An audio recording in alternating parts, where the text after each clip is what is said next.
Hello, my name is Megan Mason, and this is my presentation on the Tuskegee study of syphilis and what we as healthcare professionals can learn from it.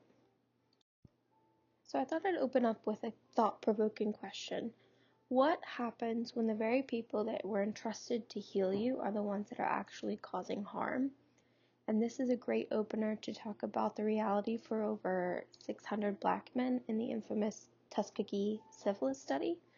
And so in this presentation today, we will explore one of the darkest chapters in medical history and the lessons it teaches us about ethics, trust, and the need for accountability in healthcare.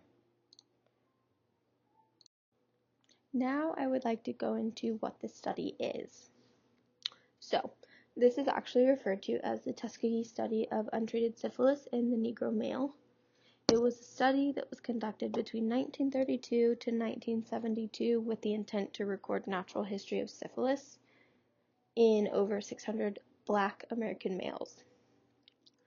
So at the start of the study, there was no known cure or treatment for syphilis, but by 1947, which you can tell was in the study's time period, penicillin had become widely recognized as an effective treatment for the disease. And despite this knowledge, researchers withheld the drug from participants who were actually being misled into believing that they were receiving proper care, and they unfortunately were not. 28 men died from syphilis, over 100 from related complications of the disease, and many others unknowingly passed the disease to their partners and children. It was not until 1972 that the study was ended due to a whistleblower leaking information to a journalist, who in turn alerted the public. Many years later, President Clinton issued an apology, and I think that we actually just lost the last living participant in this study. So this dark chapter in our country's history sparked profound changes in the medical field and how research is conducted. Several key regulations and ethical guidelines were established to protect human research participants, and that's what we'll get further into, but just a few key points is the creation of the Office for Human Research Protections, something called the Belmont Report, which set new standards for ethical conduct, and the study further exacerbated the existing mistrust between marginalized communities and the medical establishments that one could possibly link back to the mistrust relevant in today's society, among other shortcomings. And this is all information that we will get into with more information the further we get into this presentation.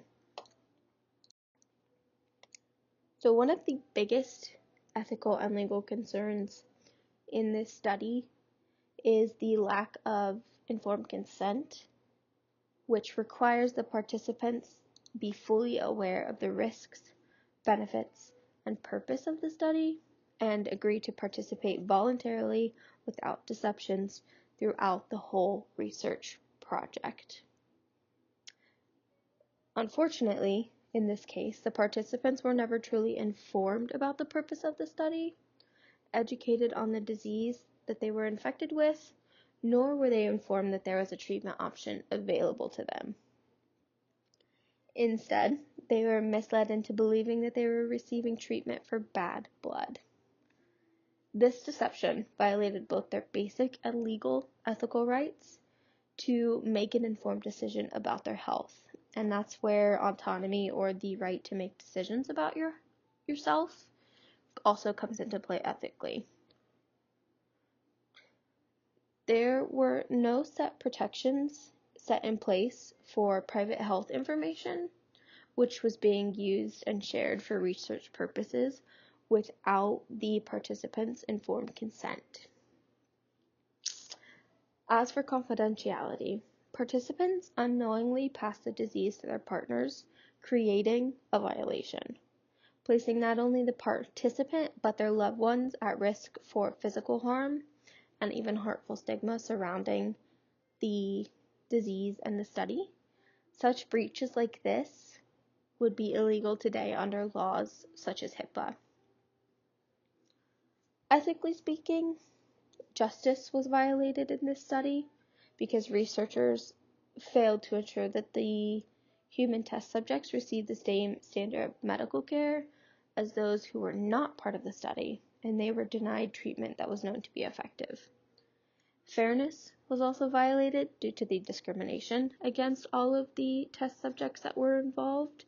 Not only were they denied the proper medical care, but they were also exploited because of their race and socioeconomic status, leaving them pretty vulnerable to harm and to be taken advantage of for their lack of healthcare literacy. Legally, a huge consideration is medical negligence. When it comes to this study, it regards to the improper execution of appropriate methods to treat or diagnose the participants. The researchers in this study, they had a duty to provide the men with the standard care expected in medical practice. However, despite that there was the penicillin that was found to be effective for treatment against the syphilis, the researchers withheld it, choosing to observe the progression of the disease instead of helping men who didn't know any better. This resulted in unnecessary suffering and even death for many of the participants. So, one of the societal impacts that I think is really interesting from this study and the research that I did to do this presentation is the concept of peripheral trauma, where basically in a marginalized group, though not directly targeted by harmful events, they still suffer negative consequences due to systemic or societal impacts.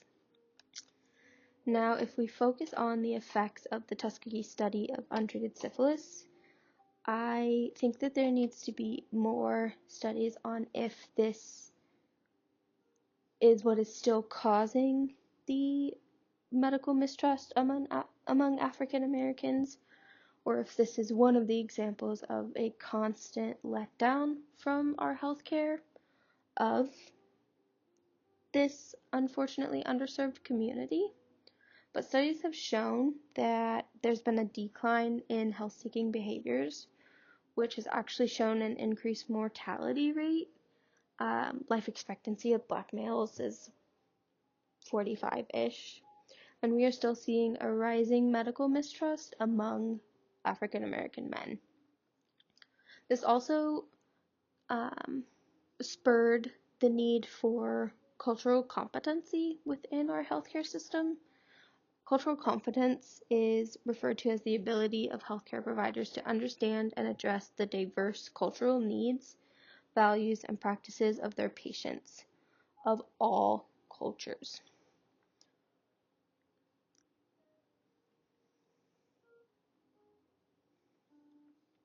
Lastly, we can go back to the distrust in the healthcare system. So this is where I come in with where I think more studies are needed. So it's often cited as a contributor to delays and avoidance in care seeking, wariness of public health campaigns, and low participation in clinical trials, basically causing overall worse health indicators among Black men.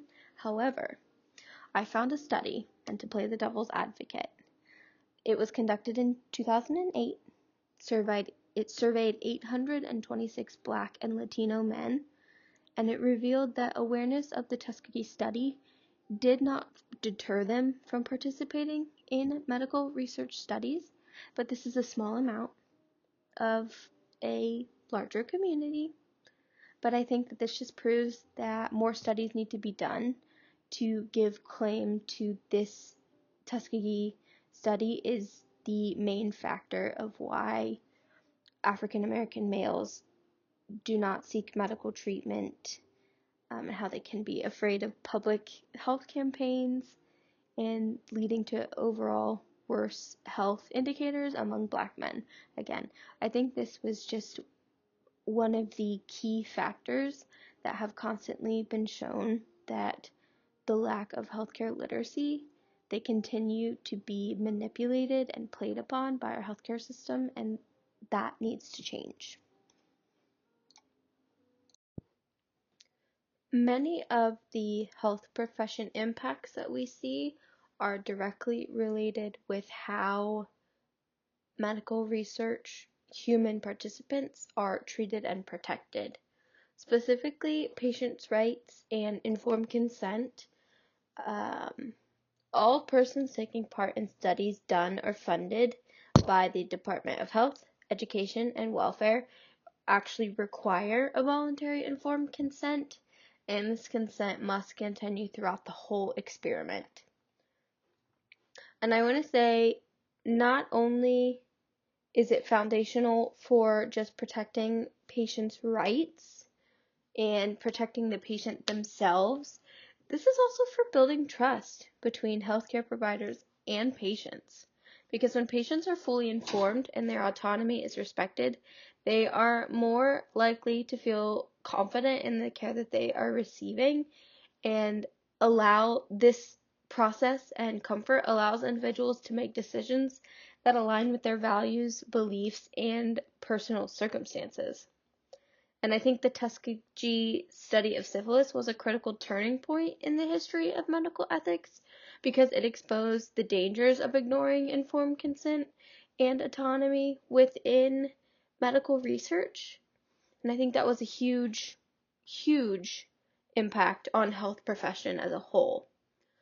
Another impact that we see is the establishment of institutional review boards. And after the Tuskegee study, these were meant to ensure that research studies are designed and conducted ethically.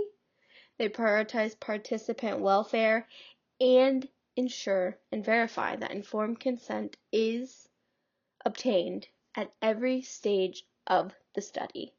And I think these three things for medical research have changed the game and protected patients, unlike what the researchers did for the unfortunate 600 males that were part of the Tuskegee study. A couple of legal and ethical principles to mitigate risks of something like this occurring again would be the code of ethics.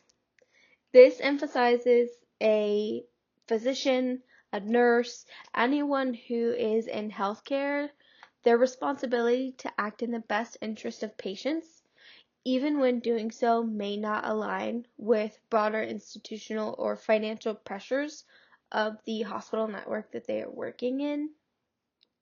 Another legal principle is the laws and regulations such as HIPAA, which is the Health Insurance Portability and Accountability Act. This was created to safeguard patient privacy and protect their health information, which we see was not done in the Tuskegee study. These protections ensure that any personal health data used in research is kept confidential and only shared with authorized parties, and that's a whole thing with informed consent as well. Lastly, the Belmont Report, which emphasizes respect for persons, beneficence, and justice. This report was created because of the Tuskegee syphilis study, and it stressed the need for justice in selecting research participants, ensuring that the benefits and risks of research are actually distributed fairly across all populations. If we had something like this would have protected the 600 men, the 28 men who died, the 100 men who died from complications of their disease process, and the countless partners and children of these men that syphilis was spread to. Now that we have gone through the study, the impacts, the issues, let's talk about what you can do as a healthcare professional to avoid a situation like this occurring with one of your patients. First off, and most importantly, maintain patient privacy and confidentiality. Follow the protocols for patient privacy and confidentiality and take them seriously. Put yourself in your patient's shoes, and how would you feel if the person that you were trusting with your private health information was telling someone else that you didn't give them permission to? I think that would be really hurtful, and I think that would affect your trust in the healthcare system as a whole. Another thing is maintain autonomy for your patients. Ensure that patients are being educated and, when able, making decisions for themselves if they have the capacity for decision making. As a nurse, I talk my patients through everything that I'm doing and continuously ask, is this okay? Am I allowed to do this? Do you mind? Do you understand? You constantly have to be in communication with what you're doing and ensure that your patient understands and that they are giving their consent. Cultural competency training, please, please, please do not just complete your annual competency training that is required from your employer. Engage with your communities that you're working in. Go to outreach programs. Participate in local health fairs. This will help you understand the unique needs and concerns of the specific marginalized populations that you work with, not just a general idea of what is provided with your annual cultural competency training. Lastly, and I think this is one of the most important things, is we have to report unethical behaviors that we see. It can be really scary. Really, really, really scary. But as healthcare professionals, we have a duty to our patients, and we took an oath to fight for our patients and hold those who do not have the same insight or values accountable. There are also whistleblower protections in place, so you can report unethical practices without fear of retaliation.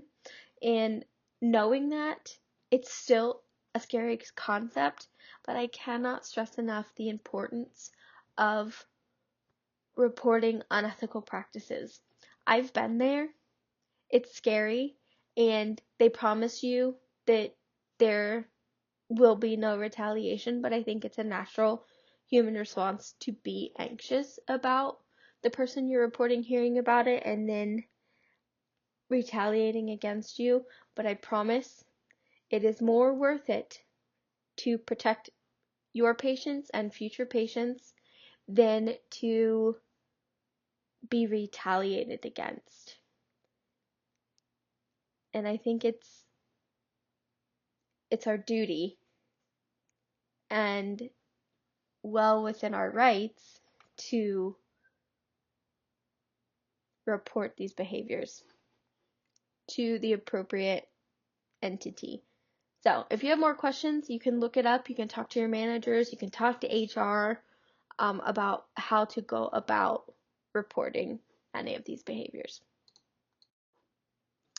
In conclusion, what lessons have we learned from this study? Let me provide you with some of my takeaways that I learned from doing research for this presentation.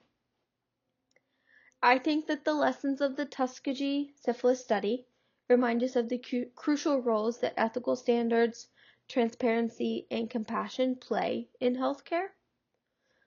As medical professionals, we must remain vigilant, ensuring that history does not repeat itself and that every patient's dignity, autonomy, and well-being are upheld.